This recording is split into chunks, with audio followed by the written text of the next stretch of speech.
দর্শক, এই মুহূর্তে গুলশানের খালেদা জিয়ার বাসভবন ফিরোজার সামনে আছেন আমাদের সহকর্মী মুশফিকুর রহমান।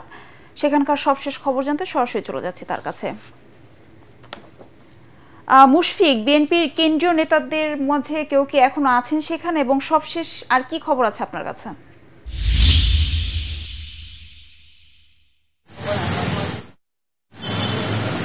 মীরা, এই মুহূর্তে সাবেক প্রধানমন্ত্রী খালেদা জিয়ার বাসভবনে একেবারেই সামনে অবস্থান করছি।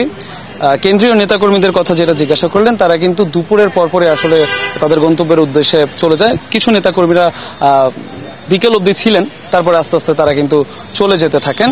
এবং আমরা সকালে যেই চিত্রটা দেখেছি, বেগম খালেদা জিয়া সকালে বিমানবন্দরে অবতরণ করার পর একদম বিমানবন্দর থেকে তার যে বাসভবন গুলশানের ফিরোজা, এই পর্যন্ত নেতাকর্মীদের কিন্তু ব্যাপক উপস্থিতি এবং উৎসাহ উদ্দীপনা আমরা লক্ষ্য করেছি। পুরোটা রাস্তা জুড়ে কিন্তু স্লোগানে স্লোগানে মুখরিত ছিল। এবং তাদের বিএনপি নীতি নির্ধারকরা যেভাবে পরিকল্পনা করেছিলেন যে তাদের বিএনপি এবং অঙ্গ সংগঠনের নেতাকর্মী কে কোন জায়গায় অবস্থান হবে, তাদের নেত্রীকে এতদিন পর পেয়ে কিন্তু তাদের সেই যে পরিকল্পনা, সেটা কিন্তু কিছুটা হলেও ভেঙে পড়ে। এবং সবাই কিন্তু একদম আনন্দ উল্লাস উচ্ছ্বাসে তাদের নেত্রীকে এক ঝলক দেখার জন্য কিন্তু তারা রাস্তায় তার গাড়িকে আসলে ব্লক করে ধরে আমরা দেখেছি। এবং এর ফলে কিন্তু সকাল 10:45 নাগাদ ল্যান্ড করার পর তার বাসায়, তার বাসভবনে আস্তে আস্তে তার কিন্তু প্রায় 1:30টা বেজে গিয়েছিল বলে আমরা দেখেছি। এছাড়া আমরা যতটুকু দেখেছি তার পরপরই নেতাকর্মীরা আস্তে আস্তে এই এলাকাটা খালি করে দিতে থাকেন এবং রাস্তায় যে নিরাপত্তা বেষ্টনী করা হয়েছিল সেগুলো আস্তে আস্তে খুলে দেওয়া হয়েছে। এবং তারপরে আইন শৃঙ্খলা রক্ষাকারী বাহিনীর কিন্তু একটা ব্যাপক উপস্থিতি এখানে আমরা দেখেছি, বিশেষ করে পুলিশ এবং র্যাবের।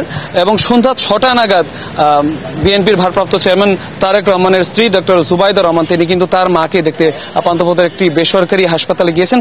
সেই তার গাড়িবহর যে সেইটার সাথেও কিন্তু আইন শৃঙ্খলা রক্ষাকারী বাহিনীর বিশাল একটা দল, কিন্তু বিশাল একটা ইউনিট কিন্তু সেখানে গিয়েছে। এছাড়া তার পরপরই কিন্তু নেতাকর্মী যে কয়জন অবশিষ্ট ছিলেন তারাও কিন্তু এখন আর নেই। এবং বেগম খালেদা জিয়ার যে ব্যক্তিগত চিকিৎসক, তিনি যেটা জানিয়েছেন যে এত লম্বা একটা সফর তিনি করে এসেছেন, সেই কারণে তার শারীরিক একটু ক্লান্তি থাকলেও মানসিকভাবে কিন্তু নেতাকর্মীদের এত উচ্ছ্বাস দেখে তিনি কিন্তু বেশ আনন্দে রয়েছেন। এতদিন পর 4 মাসের চিকিৎসার পর তিনি দেশে ফিরেছেন, সেটারও একটা আনন্দ কিন্তু রয়েছে। এছাড়া গুলশান এলাকার এবং ফিরোজার সামনের রাস্তায় স্বাভাবিকভাবে যতটুকু ব্যস্ততা থাকে যানবাহনের, ওইটুকু কিন্তু এখন স্বাভাবিক রয়েছে। মীরা, মুশফিক, আপনাকে ধন্যবাদ।